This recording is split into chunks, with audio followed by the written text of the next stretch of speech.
ನಮಸ್ಕಾರ ವೀಕ್ಷಕರೇ, Karnataka power TV ನ್ಯೂಸ್ಗೆ ತಮ್ಮೆಲ್ಲರಿಗೂ ಸ್ವಾಗತ. ವಾರ್ತೆಗಳ ವಿವರ. 1980ರಲ್ಲಿ ಶಾಲೆಗೆ ಕೊಟ್ಟೂರು ಸ್ವಾಮಿಗಳಿಂದ 5 ಎಕರೆ ಭೂಮಿ ದಾನ. ಇದರಲ್ಲಿ 3 ಎಕರೆ ಭೂಮಿ ಮರಳಿ ಪಡೆಯಲು ಈಗಿನ ಕಲ್ಮಠ ಶ್ರೀಗಳಿಂದ ಯತ್ನ. ಎಸ್ಎಫ್ಐ ನೇತೃತ್ವದಲ್ಲಿ ಗ್ರಾಮಸ್ಥರು ವಿದ್ಯಾರ್ಥಿಗಳಿಂದ ಪ್ರತಿಭಟನೆ. ಗಂಗಾವತಿ ಗ್ರಾಮೀಣ ಪ್ರದೇಶದ ಬಡ ಮಕ್ಕಳು ಸರ್ಕಾರಿ ಶಾಲೆಯಲ್ಲಿ ಓದಿ ಭವಿಷ್ಯವನ್ನ ರೂಪಿಸಿಕೊಳ್ಳಲಿ ಎಂದು 1980ರಲ್ಲಿ ತಾಲೂಕಿನ ಹೊಸಳ್ಳಿ ಗ್ರಾಮದ ಪಕ್ಕದಲ್ಲಿರುವ ಕಲ್ಮಠದ 5 ಎಕರೆ ಭೂಮಿಯನ್ನ ಅಂದಿನ ಪೀಠಾಧಿಪತಿ ಕೊಟ್ಟೂರು ಮಹಾಸ್ವಾಮಿಗಳು ದಾನವಾಗಿ ಕೊಟ್ಟಿದ್ದರು. ಪ್ರಸ್ತುತ ಕಲ್ಮಠದ ಡಾಕ್ಟರ್ ಕೊಟ್ಟೂರು ಮಹಾಸ್ವಾಮಿಗಳು 3 ಎಕರೆ ಭೂಮಿಯನ್ನ ಮರಳಿ ಪಡೆಯಲು ದಾಖಲಾತಿ ತಿದ್ದುಪಡಿ ಮಾಡುವ ಯತ್ನ ನಡೆಸಿದ್ದು, ಇದರಿಂದ ಗ್ರಾಮೀಣ ಪ್ರದೇಶದ ಬಡ ಮಕ್ಕಳಿಗೆ ಅನ್ಯಾಯವಾಗುತ್ತದೆ ಎಂದು ಎಸ್ಎಫ್ಐ ನೇತೃತ್ವದಲ್ಲಿ ಹೊಸಳ್ಳಿ ಗ್ರಾಮಸ್ಥರು ಮತ್ತು ವಿದ್ಯಾರ್ಥಿಗಳು ಹಳೆಯ ವಿದ್ಯಾರ್ಥಿಗಳು ಹೊಸಳ್ಳಿಯಿಂದ ಪಾದಯಾತ್ರೆ ನಡೆಸಿ ಗಂಗಾವತಿಯ ಶ್ರೀಕೃಷ್ಣ ದೇವರಾಯ ವೃತ್ತದಲ್ಲಿ ಬೃಹತ್ ಪ್ರತಿಭಟನೆ ನಡೆಸಿ ಬಿಇಒ ಅವರ ಮೂಲಕ ರಾಜ್ಯದ ಶಿಕ್ಷಣ ಸಚಿವರು ಹಾಗೂ ಮುಖ್ಯಮಂತ್ರಿಗಳಿಗೆ ಮನವಿ ಪತ್ರ ಸಲ್ಲಿಸಿದರು. ತಾಲೂಕಿನ ಹೊಸಳ್ಳಿ ಗ್ರಾಮದ ಸರ್ವೆ ನಂಬರ್ 16-2-4 ವಿಸ್ತೀರ್ಣ 5 ಎಂ ಪೈಕಿ 3 ಎಂ ಗುಂ ಸರ್ಕಾರಿ ಶಾಲೆಯ ಭೂಮಿಯನ್ನ ಗಂಗಾವತಿ ಕಲ್ಮಠದ ಶ್ರೀ ಕೊಟ್ಟೂರು ಮಹಾಸ್ವಾಮಿಗಳು ತಮ್ಮ ಹೆಸರಿಗೆ ಖಾತಾ ಬದಲಾವಣೆ ಮಾಡಿಕೊಳ್ಳುತ್ತಿರುವುದನ್ನು ತಡೆದು ಸದರಿ ಭೂಮಿಯನ್ನ ಶಾಲೆಗಾಗಿಯೇ ಮೀಸಲಿರಿಸಬೇಕು. ಸದರಿ ಭೂಮಿಯ ಪಹಣಿಯಲ್ಲಿ ಪ್ರಸ್ತುತ ಅಧ್ಯಕ್ಷ ಶಾಲಾ ಸುಧಾಕರ್ ಸಮಿತಿ ಎಂದು ಇರುತ್ತದೆ. ಸದರಿ ಭೂಮಿಯ ವಾರಸುದಾರರು ಮಾನ್ಯ ಕ್ಷೇತ್ರ ಶಿಕ್ಷಣಾಧಿಕಾರಿಗಳು ಗಂಗಾವತಿ ಅವರದ್ದಾಗಿರುತ್ತದೆ. ಈ ಭೂಮಿಯನ್ನ ಶಾಲೆಗೆ ದಾನ ರೂಪವಾಗಿ ನೀಡಿ ಸುಮಾರು 45 ವರ್ಷ ಮೇಲ್ಪಟ್ಟರೂ ಸಂಪೂರ್ಣವಾಗಿ ಕರ್ನಾಟಕ ಸರ್ಕಾರ ರಾಜ್ಯಪಾಲರ ಹೆಸರಿಗೆ ಆಗಿರುವುದಿಲ್ಲ.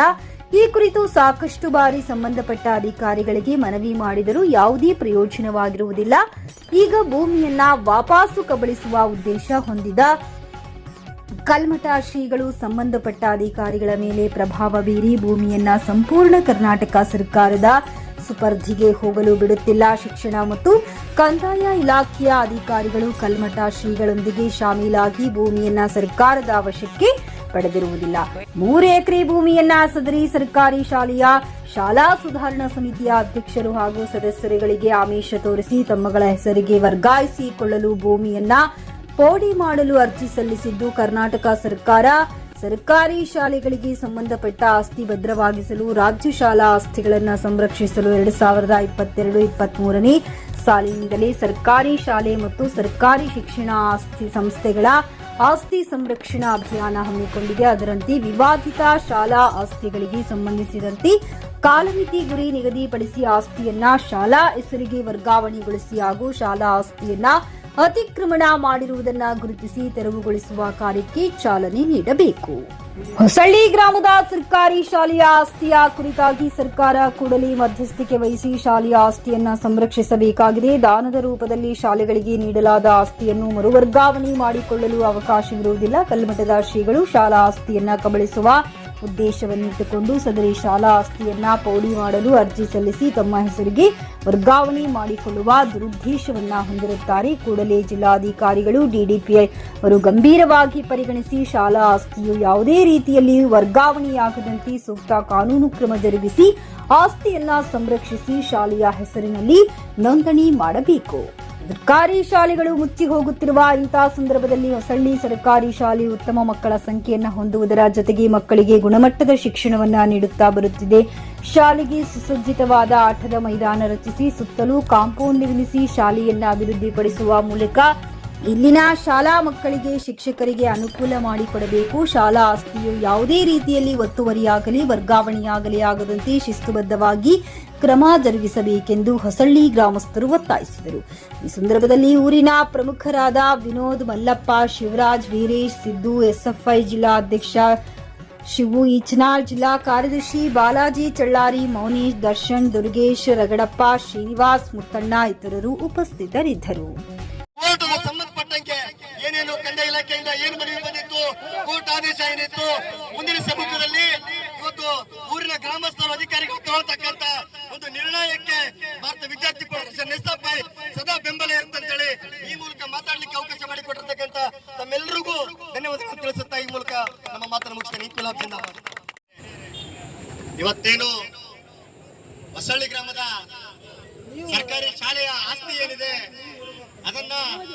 ಶ್ರೀ ಕಲ್ಮಠ ಶ್ರೀಗಳು ತಮ್ಮ ಸ್ವಂತಕ್ಕೆ ವಶಪಡಿಸಿಕೊಳ್ಳಿಕ್ಕೆ ಇವತ್ತು ಮುಂದಾಗ್ತಾ ಇದ್ದಾರೆ. ಬಂಧುಗಳೇ, ಇವತ್ತು ಇಲ್ಲಿ ಬಂದಿರ್ತಕ್ಕಂಥ ಪ್ರತಿಯೊಬ್ಬ ವಿದ್ಯಾರ್ಥಿ ಯುವ ಜನತೆಗೂ ಕೂಡ ಗೊತ್ತಿದೆ, ಇವತ್ತು ಏನು ಕಲ್ಮಠ ಶ್ರೀಗಳಿಗೆ ಅಲ್ಲಿರ್ತಕ್ಕಂಥ ಗ್ರಾಮಸ್ಥರು ಸಾರ್ವಜನಿಕರು ಏನು 31 ಎಕರೆಯನ್ನ ದಾನವಾಗಿ ನೀಡಿದ್ರು. ಅದೇ ದಾನದಲ್ಲಿರ್ತಕ್ಕಂಥ ಈ ಒಂದು 5 ಎಕರೆ ಜಾಗ ಕೂಡ ಈ ಒಂದು ಮಠದಲ್ಲಿರ್ತಕ್ಕಂಥ ಒಂದು ಆಸ್ತಿ ಆಗಿದೆ. ಈ ಒಂದು ಮಠದ ಆಸ್ತಿಯನ್ನ ಇವತ್ತೇನು ಮಠದ ಶ್ರೀಗಳು ದಾನವಾಗಿ ನೀಡಿರೋದನ್ನ ಮತ್ತೆ ವಾಪಸ್ ಕೇಳ್ತಾ ಇದ್ದೀರಿ. ಇವತ್ತು ವಿದ್ಯಾರ್ಥಿ ಓದ್ತಕ್ಕಂಥ ಶಾಲೆ, ಇವತ್ತು ಬಡವರು, ರೈತರು, ಕೂಲಿಕಾರರ ಮಕ್ಕಳು ಇವತ್ತು ಆ ಒಂದು ಸರ್ಕಾರಿ ಶಾಲೆಯಲ್ಲಿ ಓದ್ತಾ ಇದ್ದಾರೆ. ಇವತ್ತು ನಮ್ಮ ಗೋಳನ್ನ ಕೇಳದೆ ಇರ್ತಕ್ಕಂಥ MLA MP ಶಿಕ್ಷಣ ಸಚಿವರು ಇವತ್ತು ಈ ಒಂದು ಸರ್ಕಾರಿ ಶಾಲೆಗಳಲ್ಲಿ ಓದಲ್ಲ.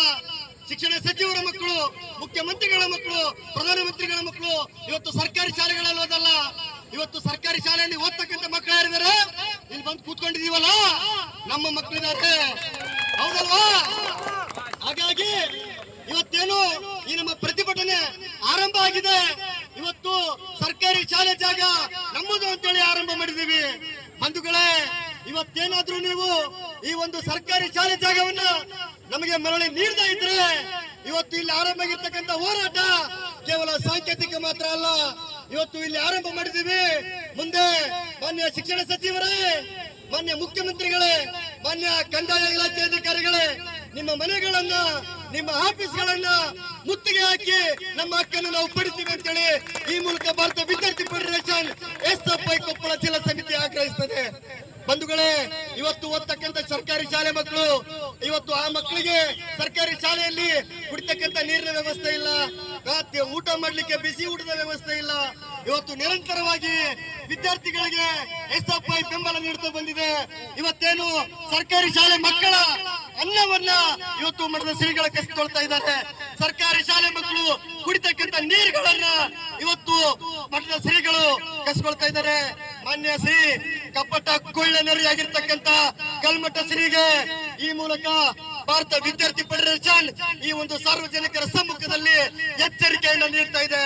ಬಂಧುಗಳೇ, ಈ ಕೂಡಲೇ ಈ ಒಂದು ಸಂಬಂಧಪಟ್ಟಿರ್ತಕ್ಕಂಥ ಸ್ಥಳಕ್ಕೆ ಇವತ್ತು ತಹಶೀಲ್ದಾರ್ ಕೂಡ ಬರಬೇಕಾಗಿತ್ತು. ಇವತ್ತು ಉಪ ತಹಶೀಲ್ದಾರ್ನ ಕಳಿಸಿದ್ದಾರೆ. ಮನೆ BO ಅಧಿಕಾರಿಗಳು ಬರಬೇಕಾಗಿತ್ತು. ತಮ್ಮ ಅಸಿಸ್ಟೆಂಟ್ PA ಕಳಿಸ್ತಾ ಇದ್ದಾರೆ. ಇವತ್ತು ಹಾಗಾದ್ರೆ ನಾವು ಯಾರ ಹಕ್ಕನ್ನ ಕೇಳಿಕೊಂಡಿದ್ದೀವಿ? ಇವತ್ತು BO ಅವರ ಅಥವಾ ಇವತ್ತು ಮಠದ ಶ್ರೀಗಳ ಅಪ್ಪನ ಆಸ್ತಿ, ತಾತನ ಆಸ್ತಿ ಕೇಳಿಕೊಟ್ಟಿದೀವ? ಇವತ್ತು ಎಚ್ಚರಿಕೆಯನ್ನು ನೀಡ್ತಾ ಇದ್ದೀವಿ. ಯಾಕಂತಂದ್ರೆ ಇವತ್ತು ನಾವು ಕೇಳ್ತಕ್ಕಂಥದ್ದು ಯಾರ ಅಪ್ಪನ ಆಸ್ತಿ ಅಲ್ಲ. ಇವತ್ತು ದಾನವಾಗಿ ನೀಡತಕ್ಕಂಥದ್ದು ನಮ್ಮ ಶಾಲೆ, ನಮ್ಮ ಹಕ್ಕು, ನಮ್ಮ ಆಸ್ತಿ. ಅದನ್ನ ನಾವು ಕೇಳ್ತಾ ಇದ್ದೀವಿ.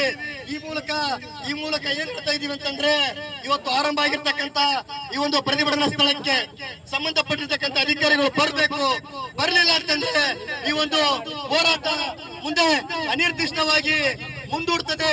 ಅನಿರ್ದಿಷ್ಟವಾಗಿ ಮುಂದೆ ಸತ್ಯಾಗ್ರಹ ಕೂಡ ಆರಂಭ ಆಗ್ತದೆ. ಹಾಗಾಗಿ ಈಗ ಒಂದು ನಮ್ಮ ಪ್ರತಿಭಟನೆ ಸ್ಥಳಕ್ಕೆ ಈ ಒಂದು ವಿದ್ಯಾರ್ಥಿ ಯುವ ಜನರಿಗೆ ಕರೆಗೆ ಹೂಗೊಟ್ಟು ಇವತ್ತೇನು ಗಂಗಾವತಿ ತಾಲೂಕಿನ BO ಅಧಿಕಾರಿಗಳು ಬಂದಿದ್ದಾರೆ. ಅವರಿಗೆ ಈ ಒಂದು ಸಾರ್ವಜನಿಕರ ಪರವಾಗಿ ವಿದ್ಯಾರ್ಥಿಗಳ ಪರವಾಗಿ BO ಅಧಿಕಾರಿಗಳನ್ನ ಈ ಒಂದು ಹೋರಾಟಕ್ಕೆ ಸ್ವಾಗತವನ್ನು ಕೋರ್ತೇನೆ. ಬಂಧುಗಳೇ, ಇವತ್ತೇನು ಮಸಳ್ಳಿ ಗ್ರಾಮದ ಸರ್ಕಾರಿ ಶಾಲೆಯ ಆಸ್ತಿ ಏನಿದೆ ಅದನ್ನ ಶ್ರೀ ಕಲ್ಮಠ ಶ್ರೀಗಳು ನಮ್ಮ ಸ್ವಂತಕ್ಕೆ ವಶಪಡಿಸಿಕೊಳ್ಳಿಕ್ಕೆ ಇವತ್ತು ಮುಂದಾಗ್ತಾ ಇದ್ದಾರೆ. ಬಂಧುಗಳೇ, ಇವತ್ತು ಇಲ್ಲಿ ಬಂದಿರ್ತಕ್ಕಂಥ ಪ್ರತಿಯೊಬ್ಬ ವಿದ್ಯಾರ್ಥಿ ಯುವ ಜನತೆಗೂ ಕೂಡ ಗೊತ್ತಿದೆ, ಇವತ್ತು ಏನು ಕಲ್ಮಠ ಶ್ರೀಗಳಿಗೆ ಅಲ್ಲಿರ್ತಕ್ಕಂಥ ಗ್ರಾಮಸ್ಥರು ಸಾರ್ವಜನಿಕರು ಏನು 31 ಎಕರೆಯನ್ನ ದಾನವಾಗಿ ನೀಡಿದ್ರು. ಅದೇ ದಾನದಲ್ಲಿರ್ತಕ್ಕಂಥ ಈ ಒಂದು 5 ಎಕರೆ ಜಾಗ ಕೂಡ ಈ ಒಂದು ಮಠದಲ್ಲಿರ್ತಕ್ಕಂಥ ಒಂದು ಆಸ್ತಿ ಆಗಿದೆ. ಈ ಒಂದು ಮಠದ ಆಸ್ತಿಯನ್ನ ಇವತ್ತೇನು ಮಠದ ಶ್ರೀಗಳು ದಾನವಾಗಿ ನೀಡಿರೋದನ್ನ ಮತ್ತೆ ವಾಪಸ್ ಕೇಳ್ತಾ ಇದ್ದೀರಿ. ಇವತ್ತು ವಿದ್ಯಾರ್ಥಿ ಓದ್ತಕ್ಕಂಥ ಶಾಲೆ, ಇವತ್ತು ಬಡವರು, ರೈತರು, ಕೂಲಿಕಾರರ ಮಕ್ಕಳು ಇವತ್ತು ಆ ಒಂದು ಸರ್ಕಾರಿ ಶಾಲೆಯಲ್ಲಿ ಓದ್ತಾ ಇದ್ದಾರೆ. ಇವತ್ತು ನಮ್ಮ ಗೋಳನ್ನ ಕೇಳದೆ ಇರ್ತಕ್ಕಂಥ MLA MP ಶಿಕ್ಷಣ ಸಚಿವರು ಇವತ್ತು ಈ ಒಂದು ಸರ್ಕಾರಿ ಶಾಲೆಗಳಲ್ಲಿ ಓದಲ್ಲ. ಶಿಕ್ಷಣ ಸಚಿವರ ಮಕ್ಕಳು, ಮುಖ್ಯಮಂತ್ರಿಗಳ ಮಕ್ಕಳು, ಪ್ರಧಾನಮಂತ್ರಿಗಳ ಮಕ್ಕಳು ಇವತ್ತು ಸರ್ಕಾರಿ ಶಾಲೆಗಳಲ್ಲಿ ಓದಲ್ಲ. ಇವತ್ತು ಸರ್ಕಾರಿ ಶಾಲೆಯಲ್ಲಿ ಓದ್ತಕ್ಕಂಥ ಮಕ್ಕಳು ಯಾರಿದ್ದಾರೆ? ಇಲ್ಲಿ ಬಂದು ಕೂತ್ಕೊಂಡಿದೀವಲ್ಲ, ನಮ್ಮ ಮಕ್ಕಳಿದ್ದಾರೆ, ಹೌದಲ್ವಾ? ಹಾಗಾಗಿ ಇವತ್ತೇನು ಈ ನಮ್ಮ ಪ್ರತಿಭಟನೆ ಆರಂಭ ಆಗಿದೆ. ಇವತ್ತು ಸರ್ಕಾರಿ ಶಾಲೆ ಜಾಗ ನಮ್ಮದು ಅಂತೇಳಿ ಆರಂಭ ಮಾಡಿದ್ದೀವಿ. ಬಂಧುಗಳೇ, ಇವತ್ತೇನಾದ್ರೂ ನೀವು ಈ ಒಂದು ಸರ್ಕಾರಿ ಶಾಲೆ ಜಾಗವನ್ನ ನಮಗೆ ಮರಳಿ ನೀಡದೇ ಇದ್ರೆ ಇವತ್ತು ಇಲ್ಲಿ ಆರಂಭ ಆಗಿರ್ತಕ್ಕಂಥ ಹೋರಾಟ ಕೇವಲ ಸಾಂಕೇತಿಕ ಮಾತ್ರ ಅಲ್ಲ. ಇವತ್ತು ಇಲ್ಲಿ ಆರಂಭ ಮಾಡಿದ್ದೀವಿ. ಮುಂದೆ ಮಾನ್ಯ ಶಿಕ್ಷಣ ಸಚಿವರೇ, ಮಾನ್ಯ ಮುಖ್ಯಮಂತ್ರಿಗಳೇ, ಮಾನ್ಯ ಕಂದಾಯ ಇಲಾಖೆ ಅಧಿಕಾರಿಗಳೇ, ನಿಮ್ಮ ಮನೆಗಳನ್ನ, ನಿಮ್ಮ ಆಫೀಸ್ಗಳನ್ನ ಮುತ್ತಿಗೆ ಹಾಕಿ ನಮ್ಮ ಹಕ್ಕನ್ನು ನಾವು ಪಡಿತೀವಿ ಅಂತೇಳಿ ಈ ಭಾರತೀಯ ವಿದ್ಯಾರ್ಥಿ ಫೆಡರೇಷನ್ ಕೊಪ್ಪಳ ಜಿಲ್ಲಾ ಸಮಿತಿ ಆಗ್ರಹಿಸುತ್ತದೆ. ಬಂಧುಗಳೇ, ಇವತ್ತು ಓದ್ತಕ್ಕಂಥ ಸರ್ಕಾರಿ ಶಾಲೆ ಮಕ್ಕಳು, ಇವತ್ತು ಆ ಮಕ್ಕಳಿಗೆ ಸರ್ಕಾರಿ ಶಾಲೆಯಲ್ಲಿ ಕುಡಿತಕ್ಕಂಥ ನೀರಿನ ವ್ಯವಸ್ಥೆ ಮಕ್ಕಳಿಗೆ ಸಿಗಬೇಕು, ಹೊಸಳ್ಳಿ ಗ್ರಾಮದ ಮಕ್ಕಳಿಗೆ ಸಿಗಬೇಕು. ಸಿಗದೇ ಇದ್ರೆ SFI ಪ್ರತ್ಯೇಕವಾಗಿ ನಿರಂತರ ಅನಿರ್ದಿಷ್ಟ ಹೋರಾಟವನ್ನ, ಉಗ್ರ ಹೋರಾಟವನ್ನ ಪ್ರಾರಂಭ ಮಾಡುತ್ತೆ ಅಂತೇಳಿ ಈ ಮೂಲಕ SFI ಜಿಲ್ಲಾ ಸಮಿತಿ ಎಚ್ಚರಿಕೆ ಕೊಡ್ತಾ ಬಂದಿರತಕ್ಕಂತ ಎಲ್ಲ ಯುವ ಮನಸ್ಸುಗಳಿಗೆ ಧನ್ಯವಾದಗಳನ್ನು ಸಲ್ಲಿಸಿ ಮಾತಾಡಲಿಕ್ಕೆ ಅವಕಾಶ ಧನ್ಯವಾದಗಳನ್ನು ಸಲ್ಲಿಸ್ತೇನೆ. ಬಂಧುಗಳೇ, SFI ಜಿಂದಾಬಾದ್, ಇನ್ಕಿಲಾಬ್ ಜಿಂದಾಬಾದ್. ಸೌಲಭ್ಯಗಳ ಬಗ್ಗೆ ಮಾತಾಡಿದ್ರು. ಈಗ ಬಿಸಿಲಲ್ಲಿ ಹೆಚ್ಚು ಮಾತಾಡ್ಲಿಕ್ಕೆ ಅವಕಾಶ ಇಲ್ಲ. ಮೊನ್ನೆ ಜನಾರ್ದನ್ ರೆಡ್ಡಿ ಅವರಿಗೆ ಖುದ್ದು MLA ಸಾಹೇಬರಿಗೆ ಭೇಟಿ ಮಾಡಿ ಈ ಶಾಲೆ ಬಗ್ಗೆ ಮಾಹಿತಿ ನಾನು ಪೂರ್ಣ ಕೊಟ್ಟಿದ್ದೀನಿ. ಇವತ್ತು ಪ್ಲಾನ್ ಮಾಡಿ ಕೂಡ ಕೊಡ್ತಾ ಇದೀವಿ. ನೆಕ್ಸ್ಟ್ ಆಗಸ್ಟ್ ಅಲ್ಲಿ ಏನಾದ್ರು ಇಂಪ್ಲಿಮೆಂಟ್ ಮಾಡುವಂತ ಪ್ರಯತ್ನ ಮಾಡ್ತಾ ಇದ್ದಾರೆ. ಶಾಲೆಗೆ 4-5 ಸಲ ಭೇಟಿ ಕೊಟ್ಟಿದ್ದೀನಿ, ಭೇಟಿ ಮಾಡಿ. ಮೂರನೇದು ಭರವಸೆ ಅಲ್ಲ, ಭರವಸೆ ಯಾಕೆಂದ್ರೆ PO ಕಚೇರಿ ಹಂತದಿಂದ ಸಿಂಗಲ್ NP ಫಂಡ್ ನ ಮಾಡ್ಲಿಕ್ಕೆ ಅವಕಾಶ ಇಲ್ಲ. ನಮ್ದೇನು ಶಿಕ್ಷಕರ ಸಂಬಳ ಅಷ್ಟೇ. ಸೊ ಆದ್ರಿಂದ ನಾವೇನು MLA ಅವರು ಮತ್ತೆ KKRDB ಅನುದಾನ ಬರಬೇಕು, ಅದರಲ್ಲೇ ಮಾಡಬೇಕು, ಅದನ್ನ ರಿಲೀಸ್ ಆಗಬೇಕು, ನಾವು ಕೊಡಬೇಕು. ನಮ್ಮದೊಂದು ಪ್ರಶ್ನೆ ಏನಂದ್ರೆ 5 ಎಕರೆ ಭೂಮಿನ ಈಗ ಅದನ್ನ ಮಾತಾಡ್ತಾ ಇದ್ದೀವಿ. 5 ಎಕರೆ ಇರುವಂತ ಆಸ್ತಿಯನ್ನು 5 ಎಕರೆ ಇರುವಂತ ಆಸ್ತಿ 3 ಎಕರೆನ ಈಗಾಗಲೇ ಅವ್ರಿಗೆ ಅವ್ರ ಹೆಸರ ಮೇಲೆ ಮಾಡ್ಕೊಂಡಿದ್ದಾರೆ. ನಾವು ಮುಟೇಶನ್ಗೆ ಅಡ್ಡಾಕಿ ನಿಂತ್ಕೊಂಡಿದ್ವಿ ಅಷ್ಟೇ. ಇವರು ಮೊದಲನೇ ಪ್ರಯತ್ನ ಅಲ್ಲಿದ್ದಾನೆ ಮಾಡ್ತಾ ಇರೋದು. ಸರ್ಕಾರಿ ಶಾಲೆಯಲ್ಲಿ ಮೂಲಭೂತ ಕರ್ತವ್ಯವನ್ನೆಲ್ಲ ಮಾಡಿಕೊಂಡು ವಿದ್ಯಾರ್ಥಿಗಳ ಸಂಖ್ಯೆಗಳನ್ನು ಕುಂಠಿತನ ಮಾಡ್ತಾರೆ. ವಿದ್ಯಾರ್ಥಿಗಳ ಸಂಖ್ಯೆತನ ಕುಂಠಿತನ ಆದಾಗ ಎಲ್ಲಿ ಸರ್ಕಾರಿ ಶಾಲೆ ಉಳಿಯುತ್ತೆ? ಅವರಿಗೆ ಅದು ಒಂದು ಅಂಬಲ ಸಿಕ್ಕಂಗೆ ಆಗ್ತಿದೆ. ಈ ಸರ್ಕಾರಿ ಶಾಲೆ ಅದ್ರ ಬಗ್ಗೆ ಮಾತಾಡ್ತಾ ಇದ್ದೀವಿ. ಈಗ ನಾನು ಇಲ್ಲಿಗೆ ಬಂದ ಮೇಲೆ, ಗಂಗಾವತಿಗೆ ಬಂದು 1 ವರ್ಷ ಆಗಿದೆ. ಬಂದ ಮೇಲೆ ನಾವು ಈಗಾಗಲೇ ತಾಲೂಕು ಕಚೇರಿಗೆ ನಮ್ಮ ಶಾಲಾ ಹೆಸರಿಗೆ ಜಮೀನನ್ನ ರಾಜ್ಯಪಾಲ ಹೆಸರಿಗೆ ಮಾಡ್ಕೊಡಿ ಅಂತ ಹೇಳಿ ಮನವಿ ಮಾಡಿ ಲೆಟರ್ ಕೊಟ್ಟಿದ್ವಿ. ಪ್ರಕರಣ ಕೋರ್ಟ್ ಅಲ್ಲಿ ಇದೆ ಅಂತ ಹೇಳಿದ್ರು. ಹಾಗಾಗಿ ಕೋರ್ಟ್ ಅಲ್ಲಿ ಇದ್ದಾಗ ನಾವೇನು ಮಾಡ್ಲಿಕ್ಕೆ ಬರಲ್ಲ, ಮಾತಾಡ್ಲಿಕ್ಕೆ ಬರಲ್ಲ. ಹಾಗಾಗಿ ನಾವು ಮೌನ ವಹಿಸ್ತೀವಿ. ಬಟ್ ಈಗೇನಾಗಿದೆ, ಅದು ಅಧಿಕೃತವಾಗಿ ಕೋರ್ಟ್ ನಮ್ಮನ್ನ ಪಾರ್ಟಿ ಮಾಡೇ ಇಲ್ಲ. ಆಕ್ಚುಲಿ ಇಡೀ ಗಂಗಾವತಿ ತಾಲೂಕಿನ ಎಲ್ಲಾ ಶಿಕ್ಷಣ ಸಂಸ್ಥೆಗಳಿಗೆ BO ಅವರು ಎಸ್ಟೇಟ್ ಆಫೀಸರ್ ಆಗಿರ್ತಾರೆ. ಅವರು ನಮ್ಮನ್ನ ಕಾಂಟ್ಯಾಕ್ಟ್ ಮಾಡಿಲ್ಲ ಈ ವಿಚಾರವಾಗಿ. ಸೊ ಈಗ ಆದೇಶ ಆದ ತಕ್ಷಣ ನಾವೇನ್ ಮಾಡಿದೀವಿ, ತಕ್ಷಣ ಇದಕ್ಕೆ ಸಂಬಂಧಪಟ್ಟಂತೆ ಯಾರು ಇದಕ್ಕೆ ಕೆಲಸ ಮಾಡಿದ್ರು, ಏನು ಮೇಡಮ್ ಏನ್ ತೊಂದರೆ ಮಾಡಿದ್ರು, ಸೊ ಅದನ್ನ ನಾವು ಗಮನಿಸಿ ಈಗ ಮೇಡಮ್ಗೆ ನೋಟಿಸ್ ಕೊಟ್ಟಿದ್ವಿ. ನೋಟಿಸ್ ಕೊಟ್ಟ ಮೇಲೆ ಅವರು ಉತ್ತರ ಕೊಟ್ಟಿದ್ದಾರೆ. ಉತ್ತರದಲ್ಲಿ ಏನು ನಮಗೆ ಸಮರ್ಪಕವಾದಂತಹ ಉತ್ತರ ಇಲ್ಲ. ಸೊ ಅದಕ್ಕೆ ನಾವೇನ್ ಮಾಡಿದ್ವಿ, ಶಿಸ್ತು ಕ್ರಮಕ್ಕೆ ನಾವು ನಿನ್ನೆ DDPIಗೆ ಪತ್ರ ಬರೆದಿದ್ದೀವಿ. ಈಗ ಅಲ್ಲಿಂದ ಏನು ಡೈರೆಕ್ಷನ್ಸ್ ಬರುತ್ತೆ ಅವ್ರ ಮೇಲೆ ಅಧಿಕ ಪವರ್ ನ ಚಲಾಯಿಸಿ ಏನಾದ್ರು ಪನಿಷ್ಮೆಂಟ್ ಅಧಿಕಾರ ನನಗಿಲ್ಲ. ಅದು DDP ಆಫೀಸ್ ಇದೆ. DDP ಅವ್ರ ಜೊತೆ ಸರ್ ಜೊತೆ ಮಾತಾಡಿದ್ದೀನಿ. ಅವರು ಆ ಲೆಟರ್ಗೆ ಏನ್ ರಿಪ್ಲೈ ಮಾಡ್ತಾರೆ ಅಲ್ಲಿಂದನೇ ಪನಿಷ್ಮೆಂಟ್ ಇಂಪೋಸ್ ಆಗುವಂತಂದ್ರೆ ಅದಾಗುತ್ತೆ. ಇದು 2ನೇ ವಿಚಾರ. 3ನೇದು, ಇವತ್ತು ನಾನು high court lawyer public prosecutor Girjamma ಅಂತ ಇದ್ದೆ, ಅವ್ರ ಜೊತೆ ಮಾತಾಡ್ತೀನಿ. 15ನೇ ತಾರೀಕು ನನಗೆ ಡೇಟ್ ಕೊಟ್ಟಿದ್ದಾರೆ. 15ನೇ ತಾರೀಕು ನಾನು ಧಾರವಾಡ ಹೈಕೋರ್ಟ್ ಹೋಗ್ತಾ ಇದ್ದೀನಿ. ಅಲ್ಲಿ ಇದಕ್ಕೆ ರಿಜಿಸ್ಟ್ರೇಷನ್ ಕೂಡ ಅದಕ್ಕೆ ಸಲ್ಲಿಸ್ತಕ್ಕಂಥ ಕೆಲಸ ಆಗ್ತಾ ಇದೆ. ಸೊ ಇದಿಷ್ಟು ಮಾತ್ರ ನಾನು ಭರವಸೆ ಕೊಡಬಲ್ಲೆ. ನೀವು ನನ್ನ ಜೊತೆಗೆ ಇದ್ದೀರಿ ಅನ್ನೋದೇ ನನಗೆ ಇನ್ನಷ್ಟು ಬಲ.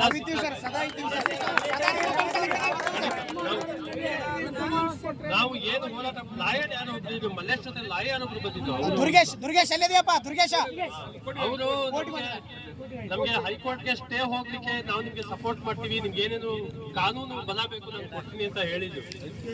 ಬಟ್ ಅದು ಆಗಿಲ್ಲ. ಅದೊಂದು ಆಗ್ಬೇಕು ನಮ್ಗೆ. ನಾವು 15ನೇ ತಾರೀಕು ಹೈಕೋರ್ಟ್, ಧಾರವಾಡ ಹೈಕೋರ್ಟ್ಗೆ ನಮ್ಮ ಎಲ್ಲ ಏನು ಫೈಲ್ ಇದೆ, ರೆಕಾರ್ಡ್ಸ್ ಇದೆ ಎಲ್ಲ ತಗೊಂಡು ನಾವು ಹೋಗ್ತಾ ಇದೀವಿ. ಇನ್ನೊಂದು ಸಂತೋಷದ ವಿಚಾರ ಅಂದ್ರೆ ಸರ್ಕಾರದಿಂದ ಅಧಿಸೂಚನೆ ಆಗಿದೆ, ಗೆಜೆಟ್ ನೋಟಿಫಿಕೇಶನ್ ಆಗಿದೆ. ಎಲ್ಲಿ 12 ವರ್ಷ ಶಾಲೆ ಇದೆ, ಶಾಲೆ ರನ್ ಆಗಿದೆ, ಇಡೀ ಶಾಲಾ ಜಮೀನು ಅದು ಶಾಲೆಗೆ ಸೇರ್ಬೇಕು ಅಂತ ಹೇಳಿ ಅಧಿಕೃತವಾಗಿ ಆದೇಶ.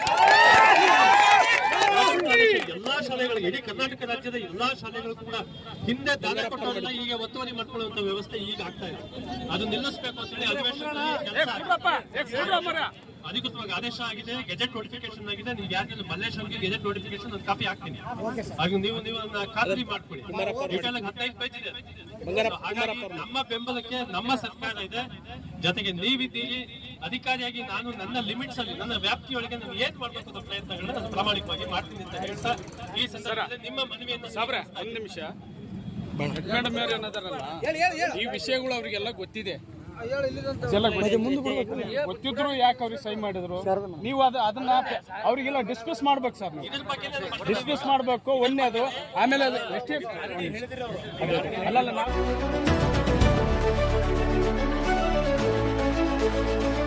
ನೈಜ ಸುದ್ದಿಗಾಗಿ ನಿರಂತರವಾಗಿ ನೋಡ್ತಾ ಇರಿ ಕರ್ನಾಟಕ ಪವರ್ ಟಿವಿ ನ್ಯೂಸ್. ನೀವು ಇನ್ನ ನಮ್ಮ ಚಾನೆಲ್ ಸಬ್ಸ್ಕ್ರೈಬ್ ಮಾಡಿಲ್ಲ ಅಂದ್ರೆ ಕೂಡಲೇ ಸಬ್ಸ್ಕ್ರೈಬ್ ಮಾಡಿ, ಲೈಕ್ ಮಾಡಿ, ಕಮೆಂಟ್ ಮಾಡಿ ಮತ್ತು ಶೇರ್ ಮಾಡಿ.